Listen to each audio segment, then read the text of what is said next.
দুর্বৃত্তଙ୍କ আক্রমণে ব্যবসায়ী গুরুতর সূচনা অনুযায়ী ভদ্রক জেলা বাসুদেবপুর থানা অন্তর্গত ব্রাহ্মণী গাঁ গ্রামর চানবাবু খান প্রত্যেক দিন ভଳି গতকালি ভদ্রক কচেরি মার্কেটে নিজের কপড়া দোকান বন্ধ করে রাতে 9:30 সময় মোটর সাইকেল নিয়ে নিজ ঘর ব্রাহ্মণী গাঁ যাওয়া সময় বালিখণ্ড মুখ্য রাস্তা সাহু খোর্ধা ছক নিকটরে এক মোটর সাইকেল 3 জন যুবক পছরু আসি সেই রাস্তায় যাওয়া ব্রাহ্মণী গাঁ গ্রামর চানবাবু খান ভদ্রকରୁ ନିଜର କପଡ଼ା ଦୋକାନ ବନ୍ଦ କରି ଘରକୁ ଯାଉଥିବା ସମୟରେ ଉକ୍ତ ଯୁବକମାନେ ଚାନବାବୁଙ୍କୁ ଏକୁଟିଆ ପାଇ କୌଣସି ଧାରୁ ଅସ୍ତ୍ର ସାହାଯ୍ୟରେ ଗୁରୁତର ଆକ୍ରମଣ କରି ତାଙ୍କ ନିକଟରୁ ଏକ ବ୍ୟାଗ୍ ଯେଉଁ ବ୍ୟାଗ୍ରେ ଦୋକାନର ଟଙ୍କା ପଇସା ସହ ଗୁରୁତ୍ୱପୂର୍ଣ୍ଣ କାଗଜପତ୍ର ନେଇ ଯାଇଥିବା ବେଳେ ଗୁରୁତର ଅବସ୍ଥାରେ ଚାନବାବୁ ରାସ୍ତା କଡ଼ରେ ପଡ଼ିଥିଲେ।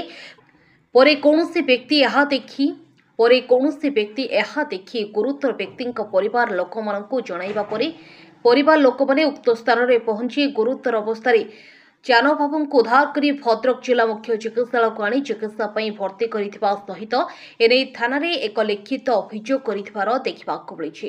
ଏଥିସହ ଦେଖିବାକୁ ବାକି ରହିଲା ପୋଲିସ ଭାବ ଉକ୍ତ ଘଟଣା ଘଟାଇଥିବା ଯୁବକମାନଙ୍କୁ ଧରିବାରେ କେତେ ଦୂର ସଫଳ ହେଉଛି। ମୋ ନାଁ ଚାନ୍ଦ ବାବୁ। ଘଟଣା ହେଇଛି କି ମୁଁ ଦୋକାନ ବନ୍ଦ କରିକି ଯିବା ସମୟରେ ରାଣୀତାଲ ଦେଇକି ଯେଉଁ ସବୁବେଳେ ଯାଏ ସେଇ ବାଟରେ ଗଲା ସମୟରେ ମୁଁ ଦେଖିଲି 3 ଜଣ ଗାଡ଼ିରେ ବସିଛନ୍ତି। ମୋତେ ଓଭରଟେକ୍ କରିକି ସାଇଟ୍ ମାରିଲେ। ସେ ଘଟଣା ହେଉଛି ଏଠି ଗୋବରଗଡ଼ିଆ ପଛ ପୂର୍ବରୁ। ତାପରେ ମୁଁ ଘରକୁ ଯାଉଥିଲି ସବୁବେଳେ ଦିନ ବ୍ରାହ୍ମଣୀ ଗାଁ କଚେରୀରେ ଅଛି ମାମାକଟ ପିସ୍ ଉପରେ। ଘଟଣା ହେଉଛି 9:20-25 ସମଥିଙ୍ଗରେ ଏକ୍ଜାକ୍ଟ ଟାଇମ୍ 9ଟା ପରେ ଏକ୍ଜାକ୍ଟ ଟାଇମ୍ ମନେ ନାହିଁ। ଆଉ ମୁଁ ଯାଉଥିଲି ଦୋକାନ ବନ୍ଦ କରିକି ଯାଉଥିଲି ଆଜ୍ଞା। ଆଉ ସେ ମୋତେ ଓଭରଟେକ୍ କଲା ପରେ ମୁଁ ତାଙ୍କୁ ଓଭରଟେକ୍ କରି ପଳେଇଲା ପରେ ବାଲିଖଣ୍ଡ ନିୟର ବାଇ ଯେ କି ସାଉଖର୍ଦା ପୂର୍ବରୁ ଯେଉଁ ମିଲ୍ ପାଖରେ ପୋଲ ପାଖରେ ମୋତେ ସାମ୍ନାରେ ଗାଡ଼ି ଲଗେଇଦେଲେ। ଅଭଦ୍ର ଭାଷା କଲା ପରେ ସେ ମୋତେ ଗାଡ଼ିକୁ ଉପରେ ପେଲିଦେଲେ। ମୁଁ ପଡ଼ିଗଲା ପରେ ସେ ମୋ ଗାଡ଼ିକୁ ଧରିକି ମୋତେ ମାନେ ଛୁରୀରେ ମାରୁଥିଲେ।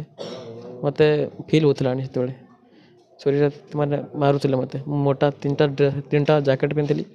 ମୋତେ ଫିଲ୍ ହେଉଥିଲାଣି। ତାପରେ ମୋ ଗାଡ଼ିକୁ ନେଇକି ପଳାଉଥିଲେ। ମୁଁ ତାଙ୍କ ଗାଡ଼ିକୁ ଧରି ନେଲି।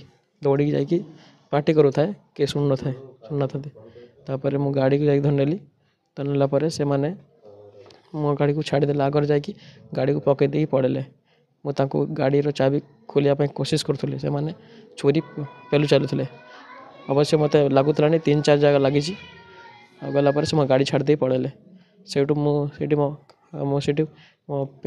ମାଉସୀ ଘର ସିଟ୍ ଥିଲା। ମୁଁ ଗାଡ଼ି ନେଇକି ସ୍ପିଡ଼୍ କରିକି ମାଉସୀ ଘରକୁ ଗଲାବେଳକୁ ମୋ ସାର୍ଟରେ ରକ୍ତ ଲାଗିଥିଲା। ଖୋଲିକି ସେଇଠି ବସିଲି। ସେମାନେ ଆମ୍ବୁଲାନ୍ସ ଫୋନ୍ କଲା ପରେ ମୋତେ ଭଦ୍ରକ ଅଣାଗଲା। ସେମାନେ କେତେ ଜଣ ଥିଲେ? 3 ଜଣ ଥିଲେ। କୋଉ ଗାଡ଼ି ନେଇଥିଲେ? କାର ନେଇଥିଲେ? ସେ KTM ବାଇକ୍ରେ ଥିଲେ। ଆଜ୍ଞା କେତେଟା ବାଇକ୍ ଥିଲା? ଗୋଟେ ବାଇକ୍ ଥିଲା। ଗାଡ଼ି ନମ୍ବର ବି ଏସବୁ ଲେଖା ହେଇଛି ହେଲେ ମନେ ନାହିଁ ମୋତେ। ସେମାନେ 3 ଜଣ ଥିଲେ। ଜ୍ୟାକେଟ୍ ପିନ୍ଧିଥିଲେ। ଅଭଦ୍ର ଭାଷାରେ କହିଲେ ଛୁରୀ ପେଲୁଥିଲେ ସେମାନେ।